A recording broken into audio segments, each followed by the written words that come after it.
Вообще-то, что тут удивляться? Жизнь в лесу всегда с приключениями. Поехали.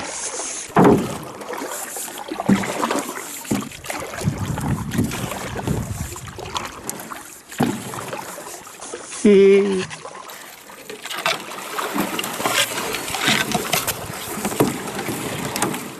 Ну, придется пешком тут протащить. Так, ну что, поехали.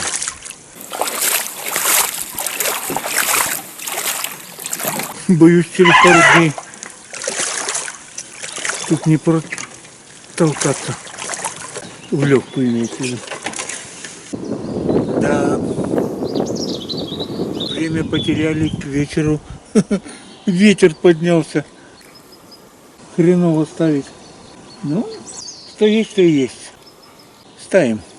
Так, ну это дуренция, ясно дело, лишнее на нашей сетной линии. Мощняцкая приплыла откуда-то.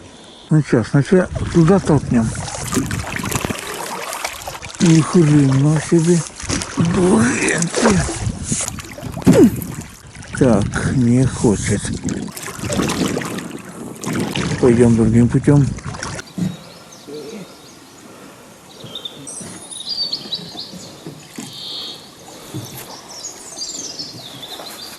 Ветром только может обратно нагнать. Я и предлагаю веревочкой привязать.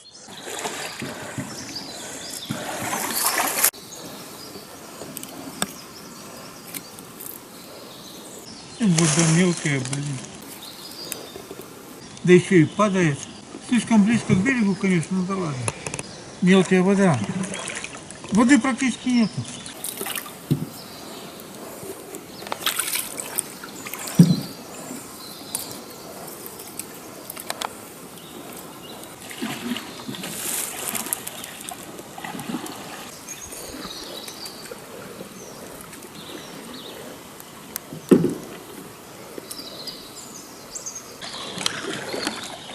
Первая часть. Вроде нормально стоит. Ну что, поработаем? Давай. Отдавайся. Где ты там?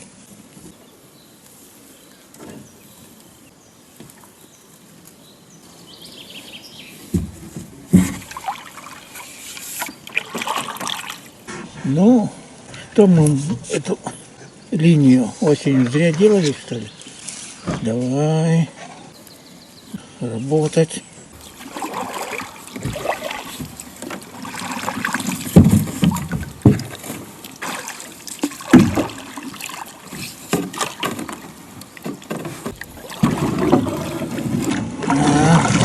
Редиска. Что там попалось?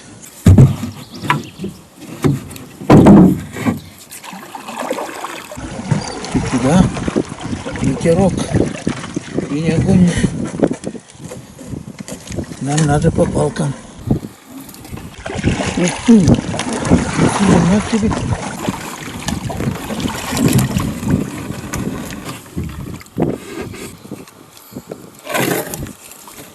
Ну, как ты там стоишь? Посмотрим. Ну что, осталось ждать урожая. Чуть притопим, чтобы редиски, бобры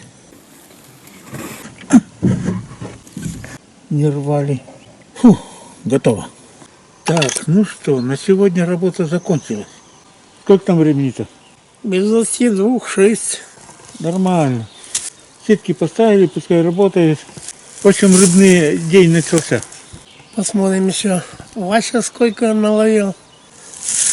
И то у нас тяжелая рыба будет от Васи. То огурцы продают от дяди Вани, а у нас рыба от Васи. Ладно, успели, главное, до ночи-то. Даже с этими бобрами, приключениями, мать их за ногу. Если бы я это увидел раньше, блин, втихаря, но попугал бы их, ядрить свои палки. Они бы знали, почем фунт лиха. Шутить с охотниками. Завтра, пожалуй, эти сети снимать надо будет. Попал, не попал, уже не важно. Время. Что там нашел? Волчья лыка цветет. А, Первый цветет у нас в тайге. цветочки.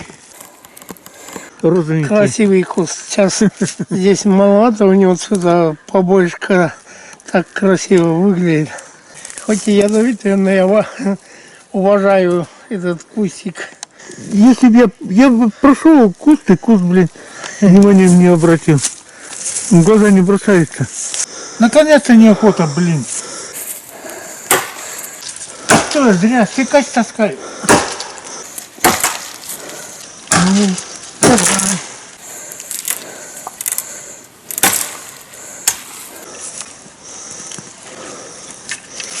Все, дорога свободна. Хотя бы так. О, пойдем. Ну, этот ветровал крупноват для этого секача. Пускай пока полежит. Так, первый улов. И какой вес? 950. 900, нормальный окунь. Но она 900. 900, ага. Ну, хорошо.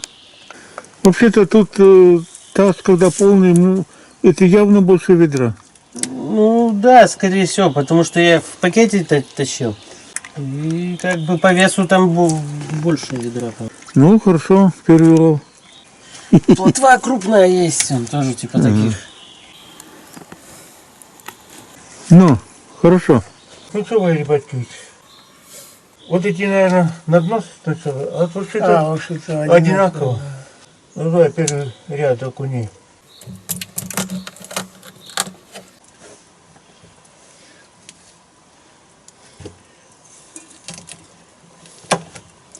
Так. Давайте их одноразмерных плоту.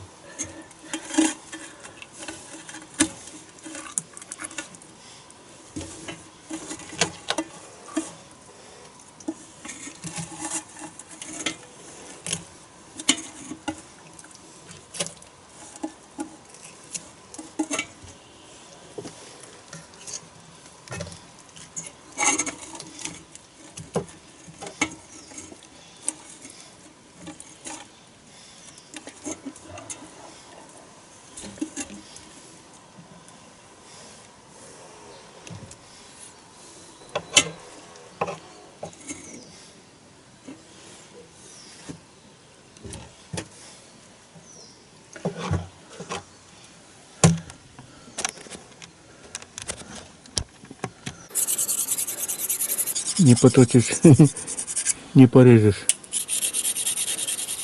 Да, со спины.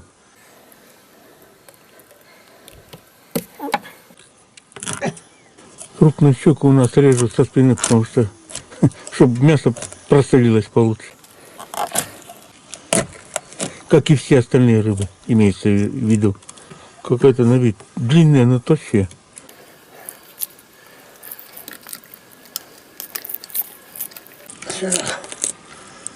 С другой стороны пошла. Так. Зябры. Ну да, жабру убираем. Нормальные вообще-то эти окуня. Скельки. Один хвост остался. А, щуки? Слушай, интересно. А эти самые жабры сопротивляются. Так, ну что, ложим следующий ряд. Когда прохладно на улице, как сейчас, например, я где-то ложу сколько? 330 грамм соли на ведро. Так, ряд делаем красивым. Вася, твою рыбу, твои собаки соленую рыбу кушают? Прятать, не прятать? Не кушают? Они на привязи. Ну, что спрятать? Ну, в смысле, ты открытое ведро хотел на земле оставить? Нет, я хотел на полку положить, но они на полке живут. Вчера там вовсю бегали. Ну, убрать тогда, не знаю. Убрать. На всякий пожарный. Так, ну песики не блюз уже всемогущий.